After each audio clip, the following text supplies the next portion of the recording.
Bueno, boas tardes. Son Luís Sánchez, presidente da Agafán. Benvidos a unha nova charla organizada pola Asociación Galega de Familias Numerosas baixo o título Familias Numerosas, unha visión singular da súa economía. Unha charla que considero que é moi interesante, na que falará sobre todo Vicente sobre cuestións económicas das familias numerosas. En concreto, falará sobre orzamento familiar, fiscalidades, decisións racionais, etc.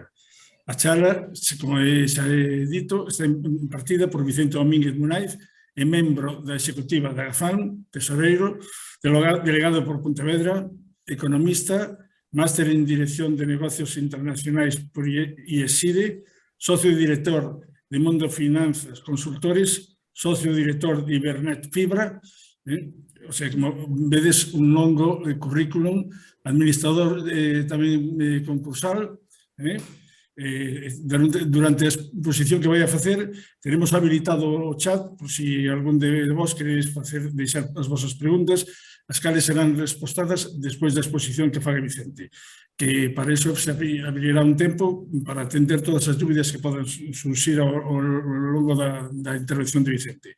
E sin máis, xa dolle a palabra a Vicente para que comence cando queira. Bueno, pues muy agradecido por la presentación, querido Luis. Lo que soy es un hombre, un profesional de la economía, que tengo mi despacho y bueno, pues tengo algunas obligaciones que me he ido generando poco a poco en mi discurrir profesional. Y bueno, pues sí, pues con mayor o menor fortuna, pero como la vida de todos, pues que va llevándote una cosa, va llevando a la otra, ¿verdad? Entonces, bueno, pues la idea de la charla es ayudar en alguna medida o aconsejar o generar discusión en las familias numerosas, como es el caso de Agafán, en el cual me honran pues con un pequeño puesto en la directiva y del que estoy encantado y orgulloso. Y bueno, pues si puedo ayudar en algo en esta travesía, pues para eso estoy. Y entonces se me ocurrió el título de que las familias numerosas somos una economía, formamos una economía singular. Está claro que hoy en día, con los tiempos pues que corren, las familias numerosas somos pues un caso curioso, ¿no?, dentro de lo que es la economía mundial, general, etcétera, etcétera, sobre todo en Occidente, ¿no? Somos un caso particular y eso nos lleva a nuestra singularidad. Yo, como soy padre de familia numerosa, pues sostengo que esto es un beneficio. Creo que es un beneficio, no solo para las personas, sino también para la sociedad. Y el hecho de que las familias numerosas pues contribuyamos no solo con los hijos, sino con el consumo, con la economía familiar, con la creatividad y con la originalidad de nuestra singularidad, pues creo que somos un bien social, somos algo bueno para la sociedad. Y vamos a explicarlo, bueno, pues en diversas medidas que yo, bueno, algunas más particulares, otras más generales, pero que yo sugiero, pues, o he sugerido, pues para esta charla. En primer lugar, pues yo creo que las familias numerosas, o el común de las familias numerosas, la generalidad de las familias numerosas, deben hacer antes o al principio de sus inicios, al inicio de la formación de la familia, un presupuesto familiar. ¿Por qué? Pues porque el presupuesto familiar ayuda a conocer y hace más llevadera las posibilidades de la familia, de los gastos familiares. ¿Cómo se elabora un presupuesto familiar? Pues como se elaboran todos los presupuestos, o sea, no tiene más ciencia que cualquier otro presupuesto. Primero, saber qué ingresos tenemos o qué ingresos deseamos o qué ingresos vamos a tener en nuestra carrera, tanto los cónyuges, tanto el padre como la madre, o si es uno de los cónyuges, pues el presupuesto de ingresos, o sea, cuánto vamos a ingresar en la familia, cuánto va a ingresar esa familia. Eso es lo primero que hay que saber. Yo creo que este presupuesto independientemente de que es anual, debe hacerse de forma mensual. Me parece muy interesante el hecho de que se haga de forma mensual, porque los ingresos suelen venir normalmente de forma mensual. No quiere decir que haya meses que viene más, que viene menos, claro. Cada familia tiene una situación distinta, o sea, un presupuesto familiar no es igual para todas las familias. Es más, cada familia es distinto, o sea, no hay ningún presupuesto igual a otro. Es imposible que coincidan los presupuestos familiares de dos familias, porque las necesidades son distintas, porque los ingresos son distintos, porque las circunstancias sobrevenidas son distintas, porque hay gastos ocasionales o gastos imprevistos que son distintos, porque no solo dependemos de nosotros el presupuesto familiar, también hay gastos que vienen dados por accidentes, por reparaciones, por enfermedades, etcétera, etcétera. Entonces, bueno, pues este presupuesto, en principio, debemos tener en cuenta varias circunstancias. En primer lugar, el gasto principal de toda familia, aunque también es cierto que en Galicia no es así, o en muchos casos en Galicia hay más probabilidad de que en Galicia no sea tan importante, es la vivienda. ¿Qué pasa? Que en Galicia, pues las viviendas, sabéis, que se traspasan de padres a hijos en la familia. Y entonces muchas veces pues, los padres pues, ya tienen una vivienda para los hijos, o aquella vivienda de la abuela que falleció hace poco, no sé qué y tal, bueno, pues se ceden esas viviendas. Eso es cierto, porque en Galicia la propiedad de la vivienda es mayor que en el resto de España. El índice de propiedad de la vivienda es mayor que en el resto de España. Pero bueno, vamos a pensar que no, que hay gastos en vivienda, o sea que es, digamos, una familia moderna que tiene necesidad de adquirir una vivienda, y entonces pues es previsible y es deseable que el gasto en vivienda no supere el 40% del presupuesto familiar. Es deseable, sobre todo en las familias numerosas. En las familias que no son numerosas pues pueden dedicar más a esto, pero en las familias numerosas es deseable y es, digamos, una medida de moderación y de prevención frente a gastos inesperados. Pues Vicente, ¿puedo preguntarte, perdona? Mira, hablas de hacer ejemplos de presupuestos. Sí. Entiendo que vas a hablar de porcentajes. ¿Tú nos podrías facilitar, porque sí que a veces tenemos familias que no saben muy bien cómo plantear un simple presupuesto, para poder dar un ejemplo a esas familias de un presupuesto básico con los porcentajes al final de la charla para que podamos colgar en nuestra página web? Claro que sí. Claro sí, que sí. Muy bien. Sí. Muchas gracias. Yo tengo mi propio presupuesto. Ya me tomo nota aquí para enviar presupuesto. Y luego al final de la charla pues os facilito un presupuesto o varios presupuestos en función de diversas Muy bien. necesidades. Bien, ya tomo nota aquí para al final de la charla. Bien, entonces lo que sí parece es que nunca la vivienda debe superar más del 40%. Bien, entonces hay distintos tipos de gastos. ¿Vale? Hay gastos que son ineludibles, hay gastos que son variables y hay gastos que son ocasionales. Eso hay que tenerlo en cuenta a la hora de hacer un presupuesto. Hay muchas formas de hacer presupuestos, pero el presupuesto familiar, nosotros vamos a ir por esta, me pareció lo más oportuno ir por este tipo de presupuesto. Entonces, ¿cuánto vamos a dedicar a la vivienda? A la vivienda en general, pues se dedica un préstamo. Es lo habitual es adquirir un piso, una casa o hacerse una casa. Mediante pues, un préstamo, porque la vivienda se adquiere o se empieza pues, cuando uno se independiza, cuando está empezando a trabajar, cuando lleva pocos años trabajando, etcétera, etcétera. Entonces, o cuando te vas de casa de tus padres también para otra ciudad, o cuando te independizas de tus padres, incluso en la misma población, ¿verdad?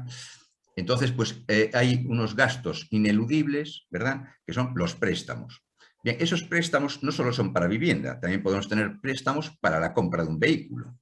O sea, esos préstamos, esas cuotas mensuales son ineludibles, son ineludibles. Antes de endeudarnos, antes de pedir un préstamo para hacer cualquier tipo de inversión, porque estos son inversiones, la vivienda y el vehículo son inversiones, no son gastos propiamente dichos. Tú inviertes en eso porque te va a dar un rendimiento, inviertes en la vivienda porque te va a dar una protección, inviertes en un coche porque te va a dar una facilidad de transporte, o en una moto, en una bicicleta, o en lo que sea, pues porque te va a dar, es una inversión, ¿verdad? Es algo que tienes ahí y que permanece, no es un consumible, no es algo que se consume. Bueno, pues esos préstamos hay que calcular la cuota mensual. Yo siempre digo que esto, aunque se haga anual, luego conviene que los gastos se hagan, el presupuesto sea mensual. Entonces, la cuota del préstamo mensual, o del préstamo, o de los dos préstamos, o de los préstamos que uno tenga, pues debe acomodarse pues, a las circunstancias de ingresos y de este presupuesto que estamos hablando. ¿Qué otros gastos ineludibles hay? Pues los seguros, la luz, el agua, la calefacción, la comunidad de propietarios, en el caso de que vivamos en un edificio, los colegios de los chavales, los gastos en colegio, me refiero a uniformes, libros, clases particulares en su caso, y luego los mantenimientos de todo lo que tenemos. Pues si tenemos una vivienda, pues mantenimiento de la vivienda, si tenemos el coche, pues los gastos de mantenimiento de coche, etc.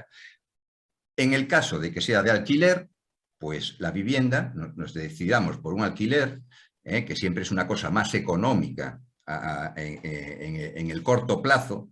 El alquiler tiene la ventaja de que nosotros, cuando adquirimos una vivienda, pagamos unos impuestos. Sin embargo, cuando realizamos un alquiler de vivienda, no hay que pagar esos impuestos. Ese 10%, bueno, en el caso de familia está bonificado al 4%, de familias numerosas. Pero bueno, hay impuestos suficientes de la vivienda, de IBI, etcétera, etcétera. Entonces, pues esos son ineludibles. Eso los podemos decir prácticamente al inicio del año. Hombre, lo cierto es que este año pues realmente ha habido una circunstancia especial que nunca había pasado, y es que la luz ha subido el triple, ¿verdad? Que es una cosa inaudita, que nunca había pasado, que la luz subiera tanto. El agua no, pero la calefacción también ha subido, y el transporte, ¿verdad? Los combustibles. Pues ha habido una inflación tremenda en estos bienes, en estos gastos de la familia, que aunque son ineludibles, pues resultan ahora mismo de difícil cuantificación, nos resultan de difícil cálculo a día de hoy. Pero bueno, sabemos en qué orden están las cosas, porque estos presupuestos evidentemente no son exactos, sino que son orientativos. Después hay una serie de gastos variables, en el sentido de que la alimentación, el transporte, el vestido, los gastos en supermercado. La alimentación y supermercado no es exactamente lo mismo, pero bueno, ya sabemos la diferencia. Y luego reparaciones, ¿verdad? Estos son variables. ¿Por qué digo que la alimentación es variable? Pues es variable, comer tenemos que comer y desayunar, y los rapaces comen, desayunan y cenan todos los días y meriendan. Pero ¿por qué digo que es variable? Pues porque podemos desayunar de muchas formas y con muchos presupuestos, y podemos comer de muchas formas y con muchos presupuestos. Podemos ir a un restaurante y comer a la carta, podemos ir a un McDonald's y comer hamburguesa, podemos desayunar un colacao con galletas o una bebida colacao, digo, un squeak, en fin, una leche con chocolateada, con no sé qué, o con cereales, ¿verdad? Pues depende del gasto que queramos o que podamos asumir, pues ahí tenemos ese gasto en alimentación. Si queremos asumir un gasto pues mayor, pues oye, pues le meteremos ahí a los niños pues las mejores galletas, o le meteremos una fruta estupenda, unos albaricoques o unos fresas, y si no, pues el chaval desayunará, pues, o los chavales desayunarán pues el típico leche con chocolateada con galletas, ¿verdad? Pues dependiendo de nuestro presupuesto, de nuestros ingresos y de cómo adecuemos, y de la forma también de cómo queremos criar a nuestros hijos. Le meteremos una loncha de tal, de embutido, de tal, yo qué sé, pues o mantequilla o bueno, todas estas cosas que se ponen para el desayuno y que tal. Lo mismo con el transporte. El transporte es un gasto variable. ¿Qué significa variable el transporte? Bueno, pues que podemos ir al colegio en transporte público, podemos ir en el coche de San Fernando, un poquito a pie, otro poquito andando, o podemos ir en coche particular. o en un transporte particular, pues dependiendo de la elección del medio de transporte que queramos o que podamos permitirnos, pues así incluiremos este gasto en los gastos variables mensuales. Lo mismo en el vestido. El vestido, bueno, pues yo siempre digo que los uniformes, y todos sabemos que los uniformes son una forma de ahorrar, más que un mayor gasto. Parece que es un mayor gasto, pero sin embargo es una forma de ahorrar, porque nos permite que ese gasto en el vestido es para todo el año y van a ir siempre con ese mismo tipo de vestido. No tenemos que ir a las marcas de no sé qué, porque fulanito, mi amigo, tiene esta marca, porque el otro amigo tiene no sé qué, o porque la chica aquella mira cómo va, o quiero que me vea mejor vestido y tal. Pues este tipo de cosas que pasan con los chavales, la uniformidad, en el fondo, es una forma de ahorrar a la familia. Si lo vemos, está claro que es más caro inicialmente, a lo mejor, porque los colegios siempre también tienen su margen, etcétera, etcétera, pero sin embargo es una forma de ahorro en el gasto de vestido del presupuesto familiar. Y luego, pues evidentemente el fin de semana o fuera del colegio, pues lo que queramos gastar en vestido, pues pueden ir con, bueno, no hay que explicar, ¿verdad? Podemos gastar más con marcas reconocidas o menos con efectivamente, vestidos sin marca. O chinos, que ahora están de moda todo lo chino, en contra de mi forma de pensar. Luego en el supermercado nos pasa lo mismo, pues el gasto en el supermercado. Pues ¿qué gastamos en el supermercado? Aparte de la alimentación, que ya la citamos antes, pues todo lo que son productos de higiene, productos de limpieza, productos de cosmética, ¿verdad? Todo este tipo de productos que compramos en el supermercado, pues también tiene sus calidades. Hay supermercados que son más caros y dentro del supermercado, en el lineal, en la estantería, vemos toda la gama de precios que hay y etcétera, etcétera. Entonces, bueno, pues tenemos que fijar más o menos un gasto de supermercado, ¿verdad? Pues adecuado a nuestras necesidades. Y por último, reparaciones. Las reparaciones siempre hay que hacerlas. O sea, siempre hay reparaciones. No lo he puesto en ocasionales, no lo he puesto en el caso de gastos ocasionales, porque siempre hay que hacer reparaciones, tanto en el hogar como en los zapatos o en las bicicletas, en los coches. Todos los bienes que tengamos siempre hay que hacer reparaciones. La plancha se estropea, la licuadora no funciona, el microondas no sé qué, siempre hay que hacer reparaciones. Y antiguamente también se reparaba la ropa, recuerdo que se llevaba la ropa a remendar y estas cosas, hoy ya está más lejos esto, pero sí que veo los zapateros que sí que siguen funcionando, los zapateros, como medio de cosas que se reparan, ¿verdad? Bueno, pues sí. Reparaciones es una variable a tener en cuenta, como gasto variable. Por último están los gastos ocasionales y que dependen mucho de nosotros. Y también muchos no dependen de nosotros, como pueden ser el ocio. Pues nosotros podemos dedicar a ocio lo que podamos permitirnos, evidentemente. No vamos a dedicar a ocio más de lo que permitimos.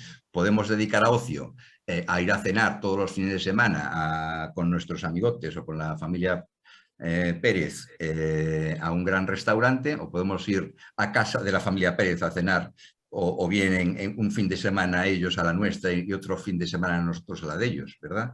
Pues es una forma de distribuir el gasto en ocio muy distinta. Pues si queremos ir con los hijos, pues podemos ir a la Warner, a Madrid, o al parque de atracciones aquí en Galicia, donde está del agua, no sé dónde está, o podemos ir a Disney World, a Cerceda, efectivamente, o podemos ir a Disney World, a París o a Orlando, o en fin, todas estas cosas, pues el ocio, pues podemos, digamos que graduarlo en función de nuestras posibilidades de ingresos y en función del presupuesto familiar. Luego, ineludiblemente, los regalos de nuestros hijos, cuando van al cumpleaños, que no sé qué, ahora los niños, yo recuerdo que ahora en los colegios los niños todos celebran el cumpleaños, invitan a toda la clase. Una cosa que es curiosa porque, en fin, nunca se hacía así. Uno invitaba siempre a 2 o 3 de su clase, a sus primitos y a sus hermanos y poco más. Pues ahora, o al vecino de arriba, de abajo, tal. Ahora viene toda la clase a los cumpleaños de los chavales. Y bueno, pues hay que contar con esos regalos porque, en fin, hay que hacerlo, porque si no, pues oye, aunque no es obligatorio, evidentemente. Yo también sostengo que las familias numerosas tenemos que marcar nuestra impronta en los presupuestos familiares y que la gente sepa que las familias numerosas tenemos un método de consumo distinto que el resto de las familias que no son numerosas. Y la gente tiene que darse cuenta. Y es bueno que se dé cuenta. La austeridad de las familias numerosas yo creo que es un bien para la familia y es un bien social también, ¿eh? Bueno, pues después los compromisos, pues claro, pues si te invitan a no sé dónde, pues tienes que dar un regalo, si te invitan a la boda del hijo de no sé quién, o la boda de tu hermano, o de tu primo, o de no sé quién, pues son compromisos adquiridos que se adquieren y uno también puede ir, puede no ir, también un poco. Y luego los gastos inesperados, pues sí, un accidente, una enfermedad grave, farmacia, ¿verdad? Son gastos inesperados, gasto en farmacia, en salud, son gastos, operaciones, yo qué sé, pues todo este tipo de gastos inesperados que no sabes, pero que te pueden llegar en cualquier momento. Bueno, con esto elaboramos pues, un presupuesto anual y mensual, mensualmente, y hacemos algo que hay que dejar siempre un poquito, dependiendo de la austeridad que queramos tener, para el ahorro. El ahorro es importante pues, para tener un colchón para estos gastos inesperados que estoy hablando y para el futuro, ¿verdad? Para el futuro, pues cuando nos jubilemos, cuando las familias, los padres de familia, pues, o incluso para invertir en los estudios de los hijos en adelante, que quieren que vayan, que estudien fuera o que tengan más posibilidades estudiando en una universidad pues, o en una residencia, o bueno, este tipo de cosas. Y entonces, pues tener ese colchón del ahorro o incluso para dedicarlo al ocio, o sea, para pues cuando en agosto, en julio queremos hacer un viaje dentro de 3 años, pues este tipo de comportamientos pues pueden venir derivados de tener un ahorro, ¿verdad? Entonces, este presupuesto, pues es una forma de hacer un presupuesto, esta que estoy diciendo. En cuanto al presupuesto, no tengo mucho más que decir, más allá que los gastos ineludibles varían en el largo plazo. Quiero decir que ¿cuándo nos vamos a cambiar de vivienda? Pues no es en el corto plazo, sino que cuando nos establecemos en un sitio, pues vamos a cambiar en el largo plazo. ¿Cuándo cambiamos de coche? Pues también no es a corto plazo, es a 5, 6, 7, 8, 10 años cambiamos de coche.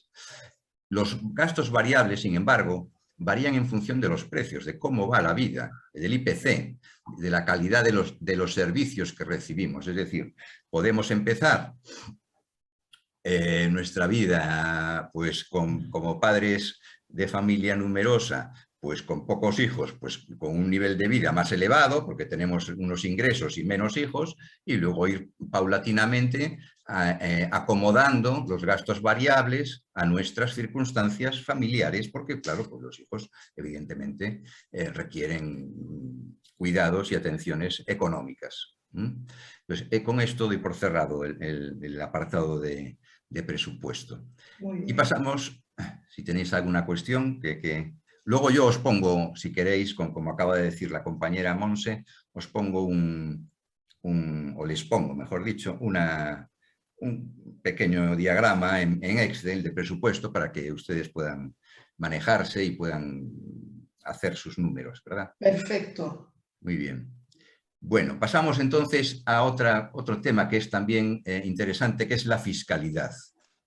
Yo, como economista, pues paso mucho tiempo haciendo cuestiones fiscales para mis clientes, para mí mismo y para, bueno, pues para la gente que me pregunta, incluso pues para Agafan, que constantemente me plantea cuestiones de fiscalidad de asociados que tienen dudas. Y bueno, pues cuando puedo, ¿verdad? Que no siempre, porque siempre estoy pues muy ocupado, sino atareado. Pues en lo que Es puedo, normal. ayudo a aclarar las cuestiones. Muy bien. Bien, bueno, lo primero que tenemos que saber es que en el IRPF, ¿no? Que es el impuesto de la renta que estamos ahora cubriendo, pues hay unos descuentos en Galicia por familia numerosa, que son de 250 por familia numerosa de carácter general y de 400 euros cuando son familia numerosa de carácter especial. Si hay algún miembro de los cónyuges o de los hijos con una discapacidad superior al 65%, estas cantidades se duplican. Es decir, 500 euros por familia numerosa de carácter general y 800 euros en el caso de familia numerosa de carácter especial. Igualmente, supongo que los socios de Agafán están bien informados, hay una prestación al mes pues, para las familias numerosas. En el caso de las familias numerosas normales o generales es de 100 euros y de las especiales pues es de 200 euros al mes. Y luego hay unas deducciones por nacimiento y que duran 3 años, durante 3 años, unas deducciones en la Comunidad Autónoma de Galicia y una deducción por guardería o cuidado de hijos. O sea, tanto puede ser los gastos de guardería, de comedor de guardería, etcétera, etcétera, como si contratamos a una persona porque los dos cónyuges trabajan. Es necesario acreditar eso, hay que acreditarlo con documentos, con facturas, con nóminas, o sea, no es de cualquier forma, sino que hay que documentarlo. Bien, independientemente de estos beneficios fiscales en la renta, en el IRPF, que es bueno comprobar porque a menudo no vienen en el borrador que nos manda la agencia tributaria, ¿verdad? Que le damos ya directamente, muchas veces pues no, conviene consultar con un experto. Yo me dedico a eso y no puedo decir otra cosa, pero es que es verdad, no lo digo por beneficio propio, sino por beneficio de ustedes. Es bueno verificar con una persona experta ese tipo de cosas.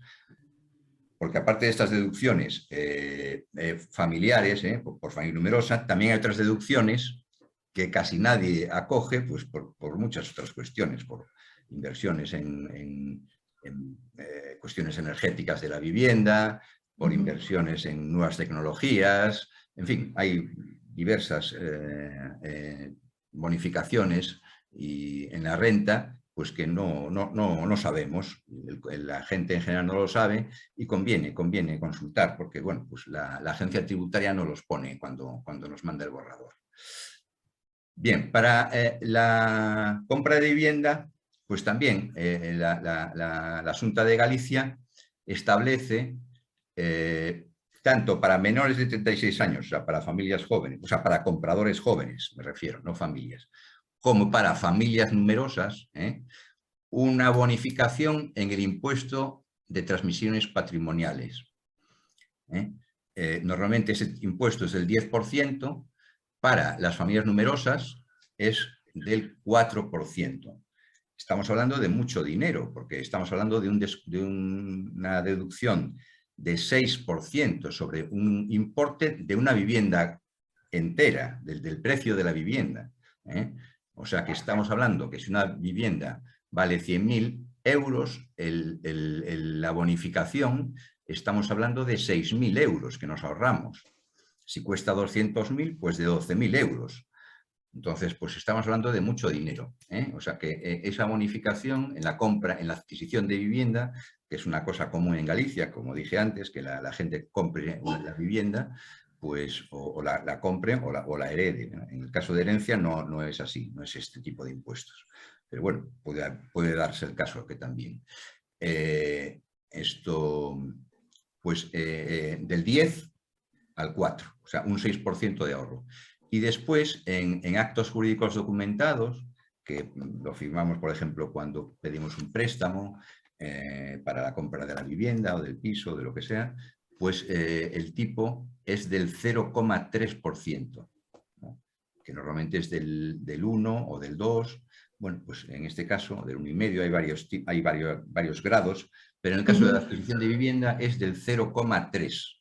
o sea que es un tipo muy reducido, el de actos jurídicos documentados.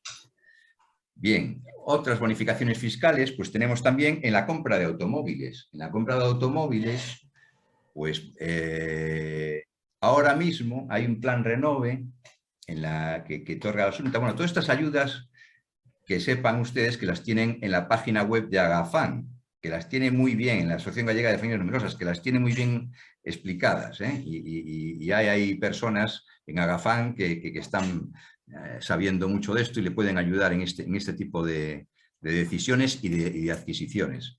Hay un plan Renove de 3.000 a 4.000 euros para la compra de vehículos nuevos, entregando el anterior, con unos requisitos que no vine a cuento aquí explicar. Bueno, pues a las familias numerosas esta ayuda se le suma un 20%. Esta ayuda se multiplica por 1,20, ¿vale? A las familias numerosas, o sea que serían más de 4.000 o más de 3.000 euros lo que se le daría en la compra de un vehículo nuevo. Y otro descuento que tenemos en una bonificación, las familias numerosas, es en el impuesto de matriculación, que es del 50%.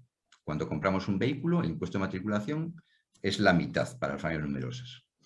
También tenemos otro tipo de exenciones en impuestos, como pueden ser las tasas del DNI, del pasaporte y también las tasas de estudios, ¿verdad? De matrícula de estudios universitarios o de bachillerato, etcétera, etcétera. Y también de oposiciones, o sea, todo lo que son estudios, oposiciones al sector público, en fin.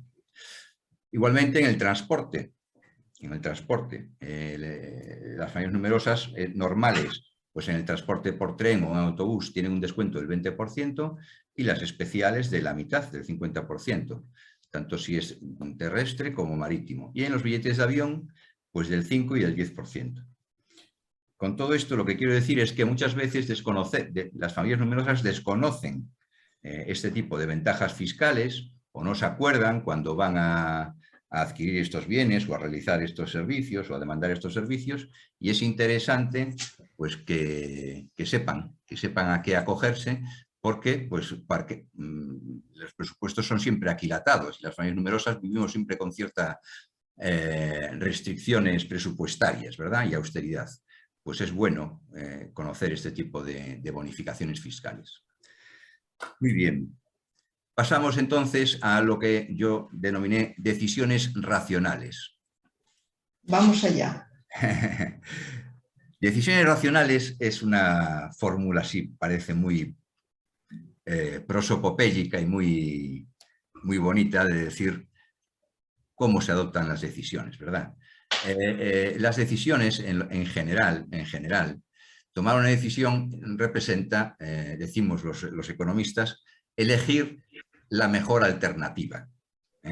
Es plantearse una serie de alternativas y escoger la mejor de las alternativas posibles. Pero, ¿qué hay que tener en cuenta para escoger la mejor? No es una ocurrencia, ¿verdad? No es, escogemos la mejor porque es la que más bonita es, porque es la que más me gusta, porque es mi color preferido. No parece que esto sea una decisión racional, sino que una decisión racional lleva a valorar las consecuencias de adoptar esa decisión. Lleva a previamente ver cuáles son todas las alternativas. Lleva a informarse acerca de cada una de esas alternativas, de los pros y de los contras de esas alternativas. Lleva a estimar qué grado de probabilidad puede haber en el caso de los contras. Es decir, no todos los contras van a ocurrir, no todas las cosas negativas van a ocurrir cuando tomamos una decisión, sino que pueden ocurrir en cierta medida o no. Pues con un grado de probabilidad del 90% es que casi seguro que va a ocurrir. Con un grado de probabilidad del 10% es que casi seguro que no va a ocurrir, ¿verdad? Y otras son incertidumbres, que también hay muchas incertidumbres, son cosas desconocidas. Las incertidumbres son cuestiones que no podemos valorar. ¿Pasará? ¿No pasará? pues ahora mismo estamos en un interín. ¿Qué pasará con el gasoil, la gasolina el año que viene? ¿Qué pasará con el precio del IPC, de precios al consumo el año que viene? ¿Qué pasará con mi sueldo el año que viene? ¿Va a subir tanto como el IPC? ¿Qué pasará con mi pensión el año que viene? ¿Va a subir con el IPC? ¿Voy a perder poder adquisitivo? Pues, estos son incertidumbres. Y luego, lo primero que hay que hacer es desechar, antes de adoptar la decisión, las alternativas menos idóneas, teniendo en cuenta que se resuelve el conflicto, es decir, tenemos un conflicto y tenemos que tomar una decisión. O sea, el conflicto es elegir las alternativas. Tenemos que tener en cuenta que tenemos que valorar también un bienestar emocional propio y de la familia, y también la relación tiempo-esfuerzo, es decir, el coste no solo económico, sino del esfuerzo que nos supone y el tiempo que hemos de dedicar a este tipo de la cosa que decidamos, de la cuestión que decidamos. Y también conviene valorar el bienestar social. ¿Qué bienestar social nos provoca esta decisión? Provoca esta decisión a la sociedad. Es interesante que la sociedad se beneficie de nuestra decisión. Bien, de cara a tomar las decisiones, hay tres tipos de decisiones. Decisiones a largo plazo, decisiones a medio plazo y decisiones a corto plazo. Las decisiones a largo plazo, pues, ¿cuáles pueden ser? ¿De qué tipo pueden ser? Pues pueden ser decisiones financieras, pueden ser decisiones de localización, dónde vamos a realizar nuestra vida, en este sitio, en aquel sitio, en esta ciudad, en este barrio, en este edificio, en esta comunidad, en este colegio van a estudiar mis hijos porque creo que es el mejor. Decisiones a largo plazo, ¿verdad? O sea, vamos a mantener esa decisión durante un tiempo que presumiblemente largo. Esa es la idea, salvo que haya otras cuestiones que sobrevenidas, la idea es mantener esa decisión en el tiempo. Y otras son a medio plazo, pues está claro que la elección de un colegio pues no es lo mismo que la elección de un trabajo. Elegir un colegio pues es una decisión a medio plazo, porque el colegio de los hijos, pues esto va a durar lo que dure, pues la educación primaria, después la educación, la ESO, la educación secundaria, y después el bachillerato, y después la universidad. Pues son decisiones que podemos cuantificar el tiempo que dura cada una, y aunque son de cierta dimensión el tiempo, no son decisiones a largo plazo. Y luego decisiones a corto plazo. A corto plazo son decisiones del tipo, pues, o sea, de consumo a corto plazo. O sea, en qué supermercado compramos esto, en qué supermercado compramos lo otro, qué tipo de ruedas vamos a cambiar al coche, o sea, decisiones del día a día. ¿Qué actividades extraescolares van a hacer mis hijos? ¿Cuál es la academia a la que quiero enviar a mis hijos para el refuerzo en el estudio? Ese tipo de cuestiones, decisiones a corto plazo. Incluso dentro de la familia, pues las relaciones interpersonales, ¿no? Entre los padres y los hijos, entre los cónyuges o las parejas entre sí. Esas son decisiones pues, que pueden ser a largo, a medio y a corto plazo, pero bueno, que muchas veces son a corto plazo. Ya. Bien, entonces, en decisiones a largo plazo podemos hablar de decisiones financieras. Decisiones financieras, pues es básicamente el presupuesto del que hablamos, es decir, si nos vamos a endeudar, si vamos a gastar mucho, poco, vamos a ahorrar mucho, poco, ese tipo de decisiones del plazo del préstamo, del plazo y de la cuota, que el plazo del préstamo tiene que ver con la cuota, de si podemos gastar en un colegio de pago frente a uno público o concertado, ¿verdad? De si podemos comprar un coche de estas características que nos viene mejor o de aquellas que es suficiente, pero es lo que nos podemos permitir. Decisiones financieras.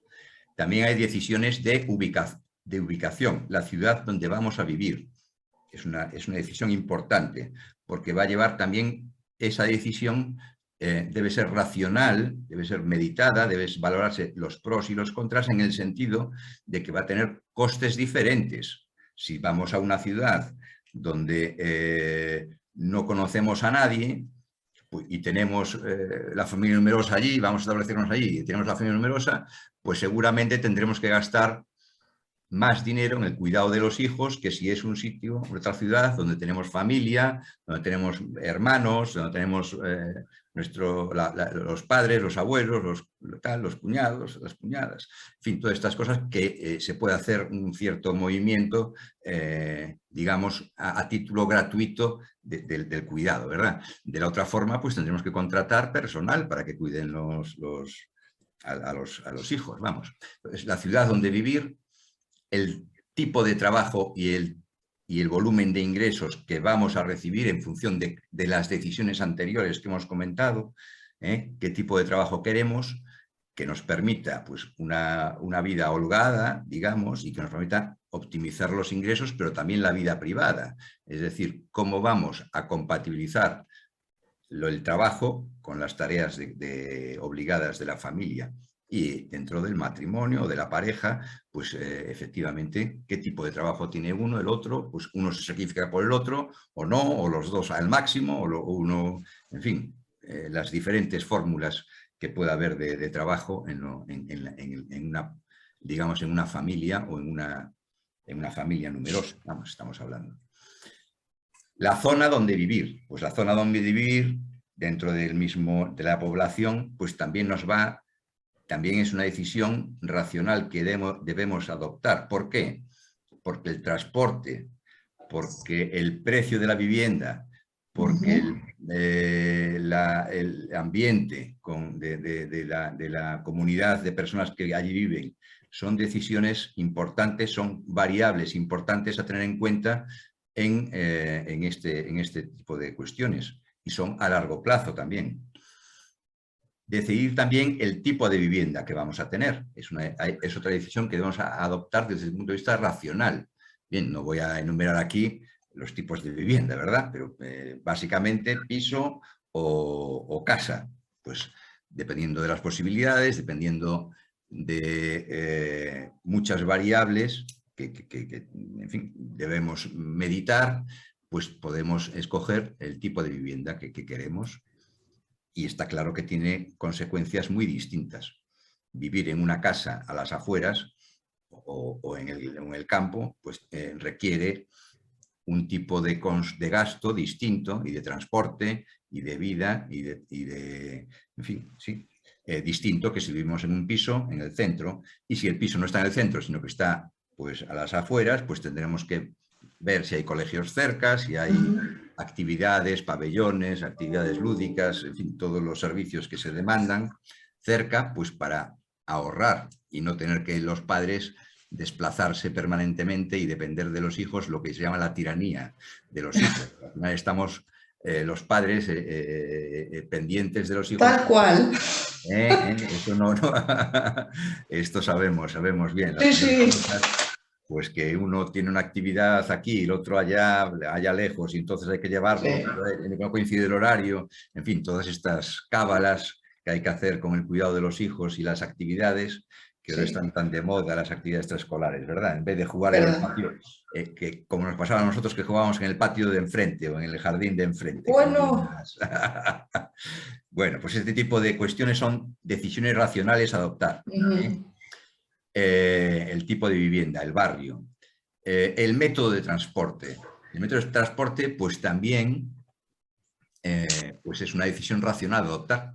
Si tener 2 coches, si tener uno y una moto, si no tener ninguno, porque nuestras necesidades de transporte y de nuestros hijos están cubiertas porque tenemos todo cerca, tenemos todos los medios cerca, o alternativamente podemos usar medios públicos de transporte, o sea, pues el autobús, el metro, el no sé qué, o sea, este tipo de medios públicos de transporte, el taxi en algún caso.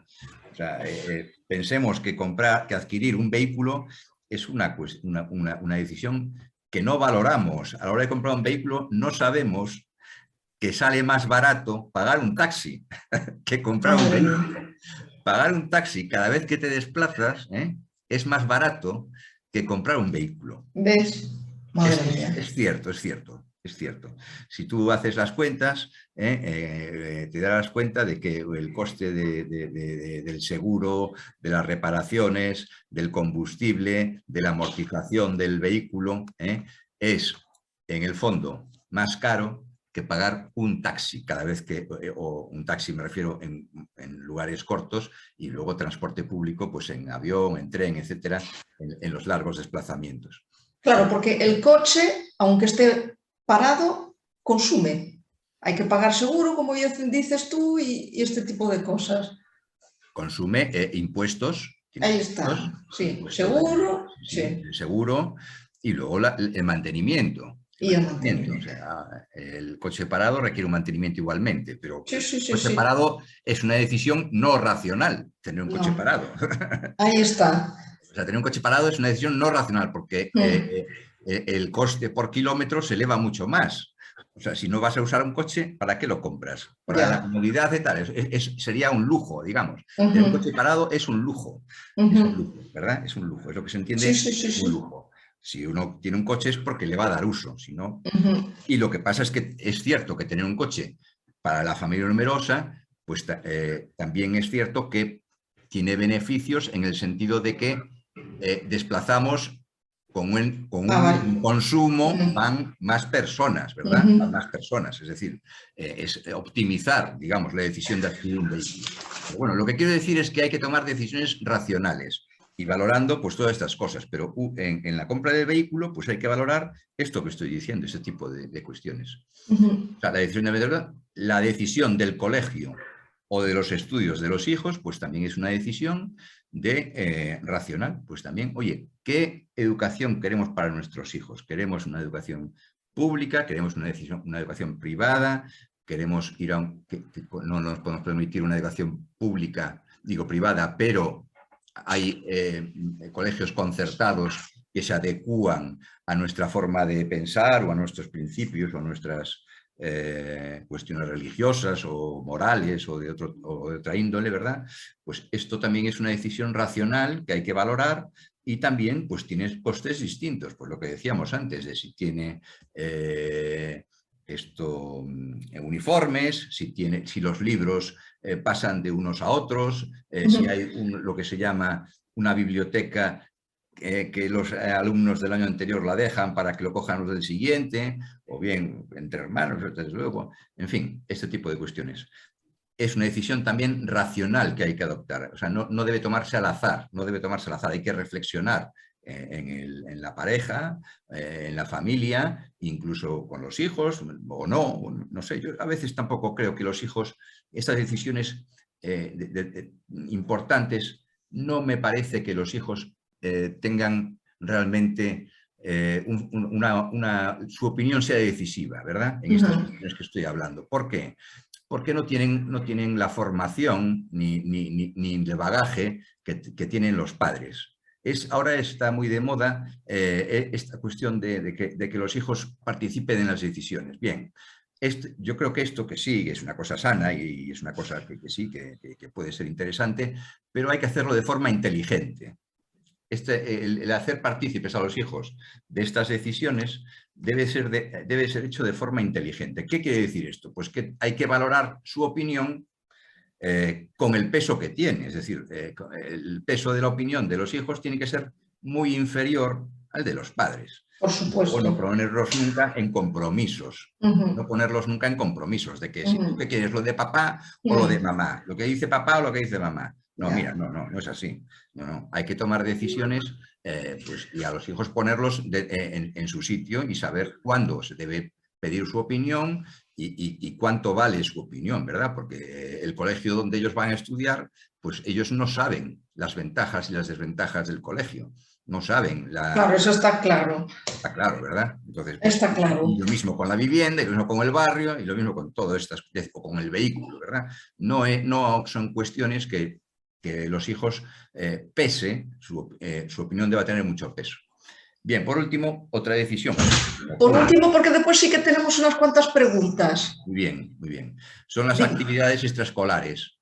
de los chavales. Bueno, pues también creo que es una decisión importante y estratégica de la familia, en el sentido de que las familias numerosas pues tienen muchos hijos y hay que repartirlas. Y entonces, pues si todos hacen cada uno la actividad escolar distinta, pues los padres van a andar pues trasteados. Dependiendo de las edades de los hijos, pues también pues ya pueden ir ellos solos o no, o en fin, o podemos combinar con el vecino, con la familia, con otro hermano, con otro sobrino, etcétera, etcétera. En fin, deben ser también decisiones racionales y luego ser mantenidas en el tiempo, porque yo veo que hay muchas familias que un año hacen balonmano, al año siguiente hacen tenis, al año siguiente hacen fútbol sala, al año siguiente hacen ajedrez, o sea que al final la persona, me refiero al niño, que es una persona, pues no sabe muy bien y lo que hacen es tener al niño entretenido y que aprenda muchas cosas que al final no aprende nada, porque la constancia en estos casos parece que es una cuestión importante. Bueno, y pasamos... Mira, Vicente, yo te agradezco, de verdad, pero es que nos está acabando el tiempo para la charla y sí que tenemos aquí algunas preguntas que las familias nos plantearon para justamente esta charla. Mira, me quedan dos cuestiones, ¿no? ¿Verdad? Si son muy cortitas, sí, si no... Sí, las hago cortitas. Pues cortitas, venga. Mira, bueno, pues las prioridades distintas, ¿verdad? Las familias numerosas tenemos prioridades distintas a las familias normales, a las familias, o sea, no es que no seamos normales, sino a las familias de menos número. Primero, hay que tener en cuenta que el mundo lo tenemos en contra. La sociedad occidental está en contra de las familias numerosas. No está pensado esta sociedad para familias numerosas. No es que esté en contra que nos miren mal, que también, en algún caso, pero sí que todas las circunstancias no las tenemos en contra. La convivencia entre los hijos es una prioridad. O sea, ayudar a los hijos en su ayuda mutua es algo que es una prioridad de los padres, de que los padres inculquemos a los hijos este tipo de cosas. E incluso que se impliquen unos con otros, que ya saben unos más que otros en los estudios, bueno, pues el tema de la ropa, de heredar el jersey, la camisa y estas cosas, y prestarse, y todas estas cosas bueno. La austeridad en los medios. Pues las familias numerosas tenemos que tener austeridad en los medios. Está claro que no podemos competir las familias numerosas en los vestidos, en los coches, con las otras familias que no son numerosas, pues es así. Hay que tener austeridad en los medios y llevarlo la familia con orgullo, porque tenemos muchísimas ventajas frente a las familias que no son numerosas. El uso de transporte público frente a los vehículos, porque tenemos bonificaciones tremendas, ahora los chavales incluso tienen gratuidad en el transporte de cercanías, etcétera, etcétera, y los descuentos que ya comenté antes. Convencer a los hijos acerca de la situación de que viven en una familia numerosa y es distinto que vivir en una familia no numerosa, es una situación distinta, hay que hacerles ver los privilegios de su estatus de familia numerosa, de cómo pueden jugar todos los días en su casa sin salir, de cómo pueden hacer los cumpleaños sin salir afuera, como hacen los hijos únicos, ¿no? Que tienen que invitar a todos los amigos. Luego, cumplir el presupuesto familiar es importante cumplir el presupuesto familiar.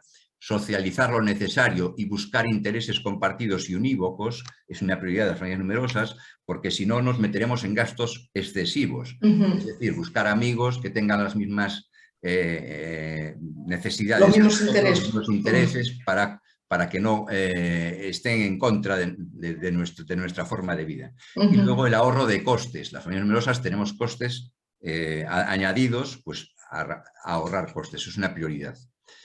¿Qué significa aquello que pongo yo como los hijos como fuente de ahorro? Bueno, pues, ¿qué beneficios tiene el tener hijos desde un punto de vista económico? Que no solo personal, que lo personal pues no es el objeto de esta charla, ¿verdad? No es el objeto de esta charla. Bueno, pues podemos comprar de forma masiva, podemos comprar en grandes cantidades, lo cual nos permite pues, un precio mejor por unidad.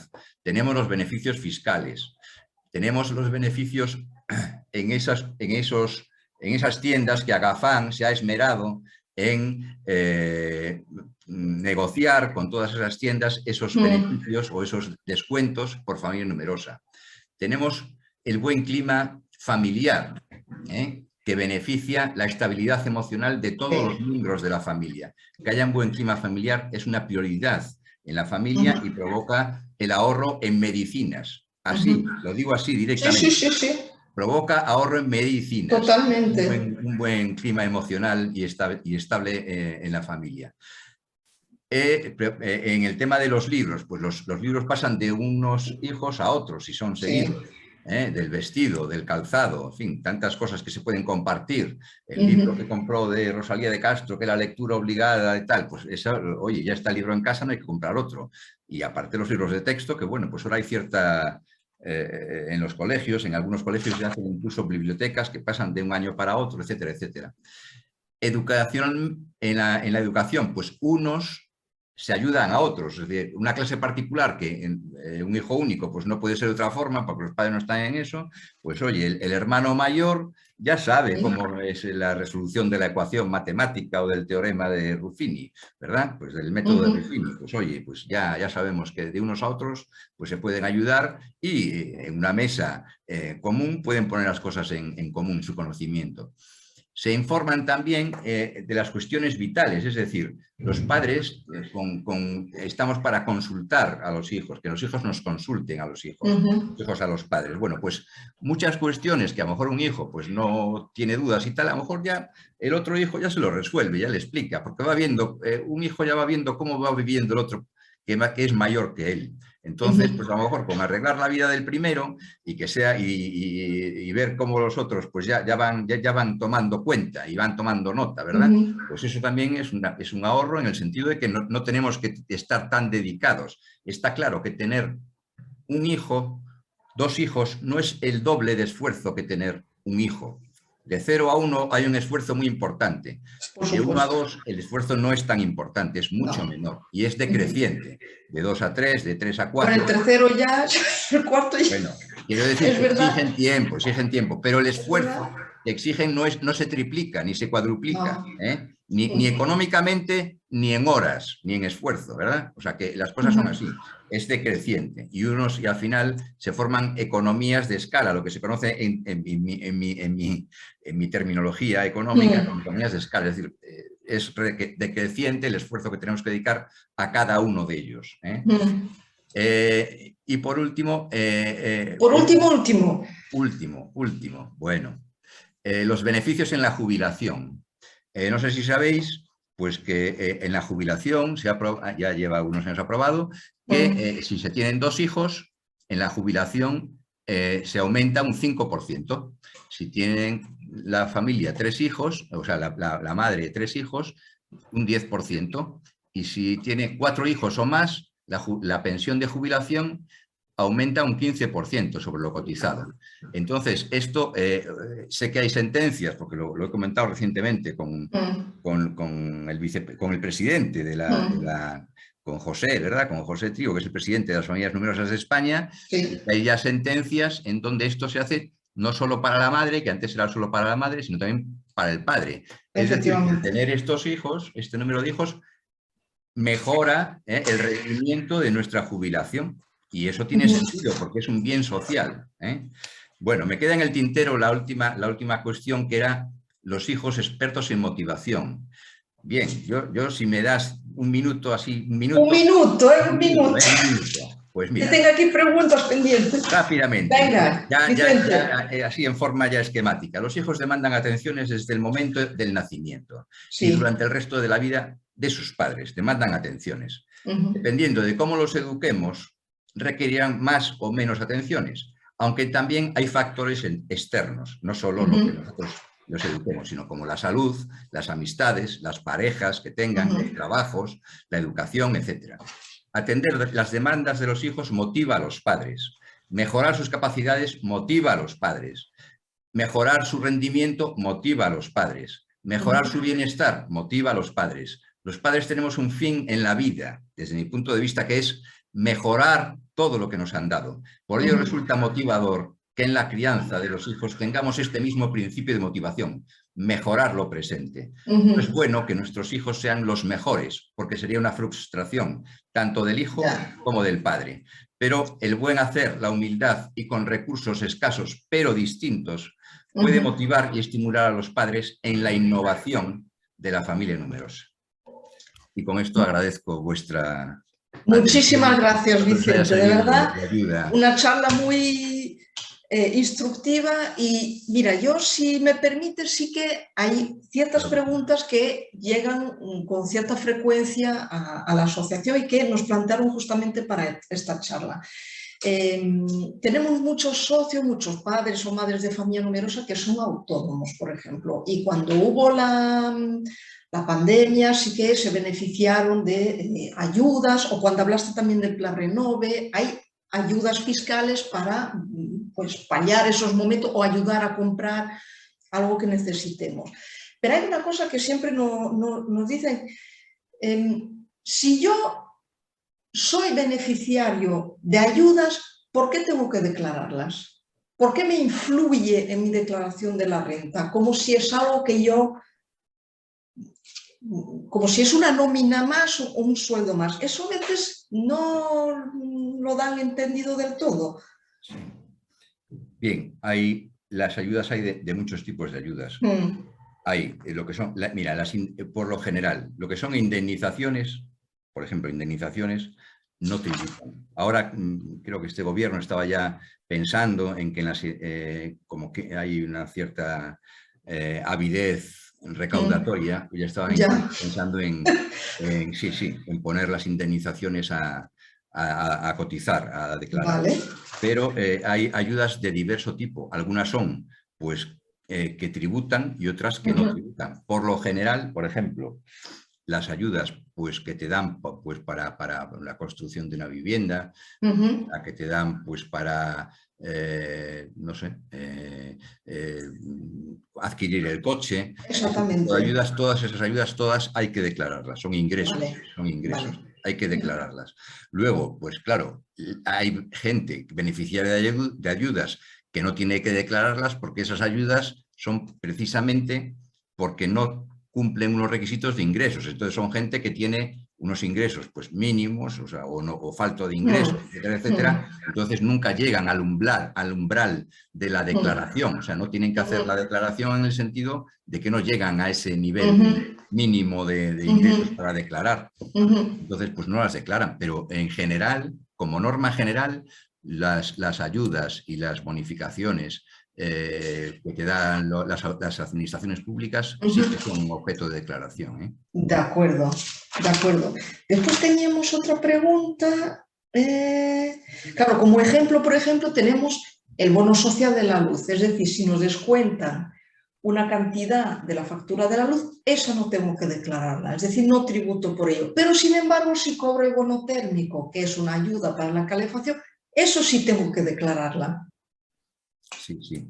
Es correcto, ¿no? Es así, sí.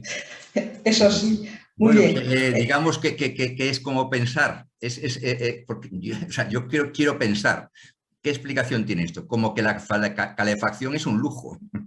Pues ya. La calefacción tributa y la luz pues es un bien imprescindible y necesario. Pues es algo así, digamos, el gobierno piensa que la calefacción es un lujo y por eso tributa. La electricidad pues no es un lujo y la verdad es que la electricidad no es un lujo, es un bien de primera necesidad. Y muy aparte, bien. ahora carísimo. Bueno, por las nubes y más allá, vamos. Mira, hablaste al principio de deducciones fiscales autonómicas y también comentaste que había una deducción por familia numerosa, tanto general y especial. Y hay un comentario que nos hace muchas veces o que nos preguntan mucho, es que la deducción por familia numerosa de 100 euros al mes o de 200 euros al mes, esa la cobro. Pero las deducciones autonómicas por nacimiento, por guardería, por familia numerosa, ¿por qué no la cobro? Bueno, pues porque está así fijado. O sea, el legislador o la autoridad fiscal decide que es una deducción. Es decir, bueno, primero, las de guardería no las puedes cobrar porque es un gasto. O sea, tú haces un gasto y entonces justificas que haces ese gasto, vale. entonces lo deduces en la declaración. Si no haces el gasto, es que no se puede deducir. no lo puedes deducir. O sea, tú Vale. tienes que tener las facturas o los recibos de la guardería conforme tal. Y en el caso de que sea una persona para cuidado de hijos menores, pues lo mismo. Tienes que tener una nómina. No vale decir fulanita me cobra. No. Tiene que ser una nómina. Entonces no hay lugar, en este caso, a que la puedas cobrar, porque lo que haces es, en tu declaración, pones que tienes derecho a esa deducción. Y luego lo que sí puedes es que la declaración te salga a devolver. Vale. Puede pasar es que la declaración te salga a devolver y entonces sí que cobras la devolución de esa declaración. O en otro caso puede ser que pagues menos. Es decir, estas deducciones de la cuota o estas bonificaciones que hace concretamente estas, que es la de la Comunidad Autónoma de Galicia, no te dan nada, pero son o menos que pagas, o si te sale negativa la declaración, a devolver, te sale la declaración a devolver.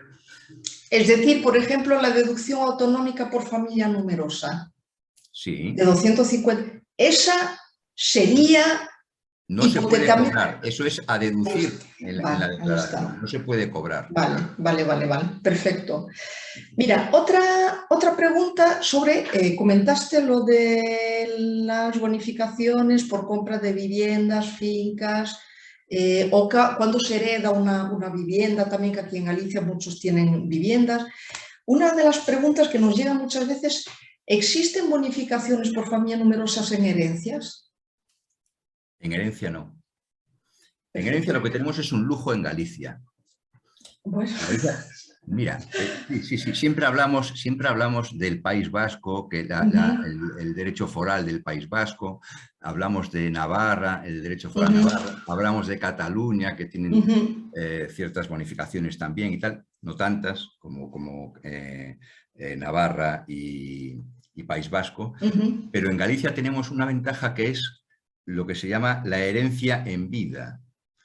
Es decir, es una figura del Código Civil gallego, que es una excepción. En el Código no hay otra comunidad que lo tenga, lo tiene solo Galicia, y es que de padres a hijos, solo de padres a hijos, no hay sobrinos, no hay hermanos, de padres a hijos, se puede heredar en vida, o bien por un sistema que se llama de mejora, o bien por un sistema que es de exclusión, es decir, este hijo ya no hereda, le doy esto en vida y ya no hereda. Se llama apartación, el término jurídico, apartación o mejora. Los dos sistemas. Este hijo lo mejoro con esta finca, con esta vivienda, con este bien, con este dinero.